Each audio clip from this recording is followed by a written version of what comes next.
নির্ধারিত আরবি বাক্য সমূহের মাধ্যমে নির্ধারিত সময়ে উচ্চ কণ্ঠে সালাতের আহ্বান করাকে আজান বলা হয়।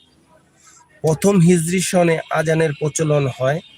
সূচনা ওমর ফারুক রাদিয়াল্লাহু সহ একদল সাহাবী একই রাতে আজানের একই স্বপ্ন দেখেন ও পরের দিন সকালে ওহী দ্বারা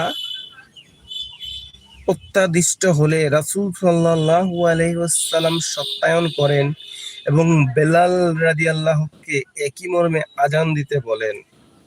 সাহাবী আব্দুল্লাহ বিন যায়েদ রাদিয়াল্লাহু সর্বপ্রথম পূর্বরাত্রে স্বপ্নে দেখা আজানের কালেমা সমূহ সকালে এসে রাসূলুল্লাহ সাল্লাল্লাহু আলাইহি সাল্লামের নিকট বর্ণনা করেন।